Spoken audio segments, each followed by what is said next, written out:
Nossos cumprimentos a todos. E continuando sobre o tema mortes prematuras, iremos passar agora para um tópico sobre bulimia e anorexia. E antes de nos reportar a pergunta feita ao Divaldo Franco, vamos relembrar algumas especificações que a doutrina espírita dá a esses fatos. Vamos recordar que, como seres imortais que somos, sabemos que esta não é a primeira e nem nossa última encarnação na vida terrena. Com inúmeras experiências vividas, trazemos conosco os erros e vícios de outras vidas. Mas não necessariamente uma pessoa que sofre dessa doença nesta encarnação seja reflexo de vidas passadas e esteja resgatando débitos, por exemplo. Alguns obtêm a anorexia nesta atual existência, por simples questão de vaidade, pressão do ambiente familiar, do ambiente profissional, relacionamentos problemáticos, a fim de serem aceitas em determinados lugares, até mesmo pelo padrão de beleza imposto pela sociedade.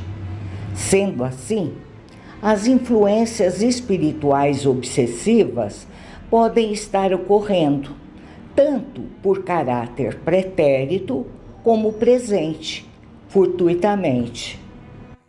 Quando a autoestima está ferida, podem surgir rejeição do próprio corpo, sentimento de inadequação ou culpa, necessidade de controle extremo, autocrítica severa.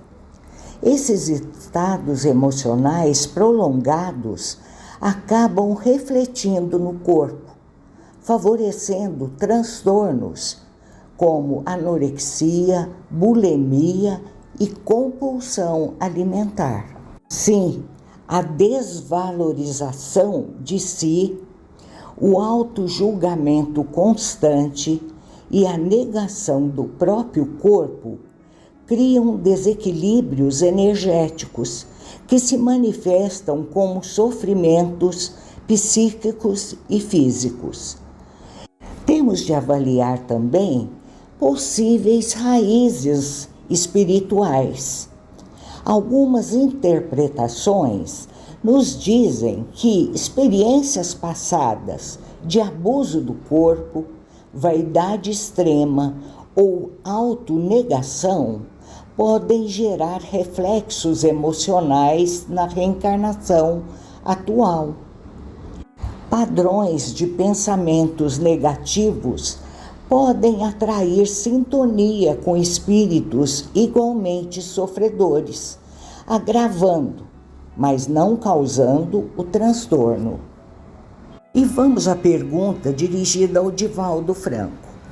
Por que existem hoje tantas crianças e jovens com bulimia e anorexia? E ele responde que muitas vezes crianças e jovens que trazem hoje o transtorno depressivo bipolar e outros fenômenos perturbadores estão conduzindo as heranças do uso indevido dos recursos orgânicos e reencarnam com grande sofreguidão, repetindo as experiências infelizes para as superar, o que nem sempre conseguem.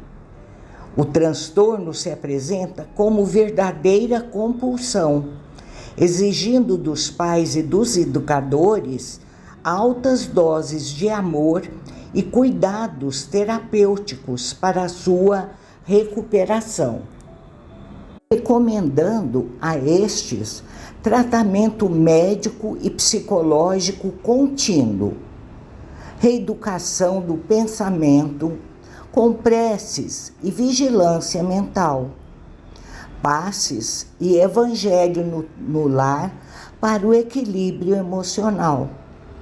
E acolhimento fraterno, sem cobranças. Exercício diário de autoaceitação, entendendo o corpo como um instrumento sagrado. A proposta é reaprender isso passo a passo, com ajuda, paciência e carinho. No livro Em Busca da Verdade, por Joana de Ângeles, ela diz que a culpa não elaborada transforma-se em mecanismos de fuga e agressão contra si mesmo. A culpa profunda, consciente ou inconsciente, pode levar o indivíduo a punir-se por meio do corpo. Joana explica que quando a culpa não é compreendida nem ressignificada, ela se converte em atitudes autodestrutivas. Os transtornos alimentares, sob essa ótica, podem funcionar como formas inconscientes de punição, negação do prazer ou tentativa de expiação interior. O cuidado com o corpo, portanto, é também um ato espiritual, que começa pelo respeito e pela gratidão. Nos diz também que o amor é força terapêutica essencial. Quando o indivíduo se afasta do amor a si mesmo, substituindo-o por exigência excessiva, perfeccionismo e autocrítica, surgem os conflitos emocionais. A recuperação da autoestima passa necessariamente pelo resgate da ternura consigo, pelo perdão pessoal e pela aceitação gradual de quem se é. Enfim, os transtornos alimentares em geral são gritos silenciosos da alma, pedindo amor, compreensão e cuidado. E vamos para uma outra pergunta dirigida ao Divaldo Franco. Por que muitos jovens recorrem ao suicídio?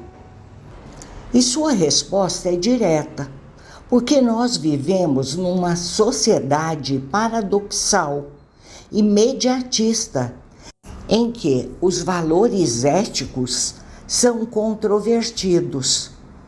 O indivíduo triunfante nem sempre logra o êxito através dos valores morais que são celebrizados pela tradição filosófica.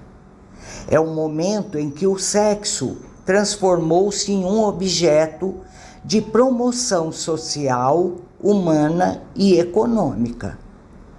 Os padrões de comportamento são atingir a fama a qualquer preço. E quando a criança ou adolescente percebe que não vai conseguir, a vida para ele perde o sentido. Famílias desestruturadas, porque os pais brigam por qualquer coisa, no total desrespeito aos filhos em formação emocional e moral, são os exemplos típicos desses fenômenos.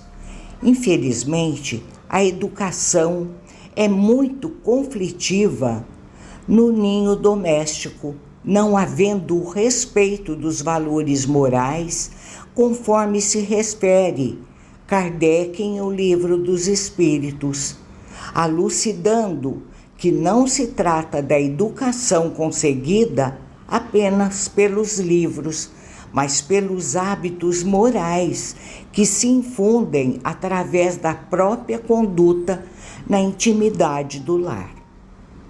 Como consequência, há uma desestruturação infantil, gerando insegurança, pois que o mundo é muito agressivo para a mente em formação.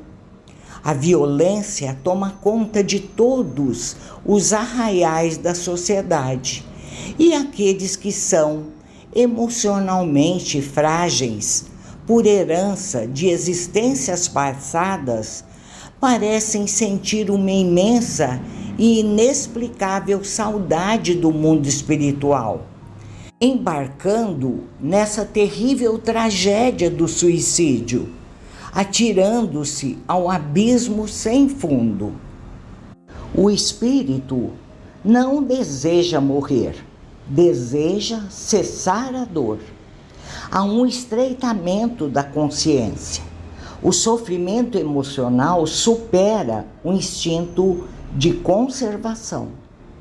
E sabemos que o suicídio não resolve a dor, pois o espírito continua vivo, as aflições íntimas permanecem, há sofrimento moral proporcional ao desequilíbrio emocional do momento. E a doutrina nos dá o consolo de que Deus é misericórdia infinita, há amparo espiritual após o ato, e não existe punição eterna. O espírito é socorrido, tratado e, com o tempo, auxiliado a recomeçar. O jovem que pensa em suicídio é um espírito em profundo sofrimento, que precisa de amor, cuidado e presença, não de julgamentos. E a vida, mesmo quando dói, sempre pode ser reconstruída. Procurar conversar com alguém de confiança ou ajuda profissional é um ato de coragem. Vamos à pergunta seguinte: e o que os pais podem fazer para ajudar esse suicida? E a resposta: vigiar durante a vida infantil, dando mais amor. Os pais modernos preocupam-se em oferecer coisas em vez da presença, fugindo do lar sob o pretexto de ganhar mais dinheiro para oferecer comodidades indispensáveis. E o amor, que deveria ser essencial, passa a ser oferecido por meio de funcionários remunerados. Com o tempo, esses pais transformam-se em fornecedores, quase desconhecidos pelos filhos, que não os amam, porque não são amados por eles. Ideal seria se dessemos menos coisas e nos dessemos mais. No entanto, o nosso egoísmo não nos permite isso. A criança, sentindo-se desamada, porque não bastam as palavras que diga o pai ou a mãe, mas sim a sua vibração de carinho, que é captada, torna-se rebelde, frustrada. Com muitas coisas, porém sem o essencial, foge da realidade e atira-se nos conflitos, porque não dispõe de afetos para compartilhar as preocupações, os medos, as incertezas. O que os pais devem fazer quando percebem a tendência suicida no filho? Foi a pergunta que lhe foi dirigida. E responde Divaldo Franco: de imediato levá-lo a um especialista, cercá-lo de carinho, oferecendo-lhe segurança emocional, despertando-lhe confiança, a fim de que possa expor o conflito que o aturde. A tristeza, quando breve, é até um fenômeno saudável, mas quando se prolonga, transforma-se numa forma de melancolia.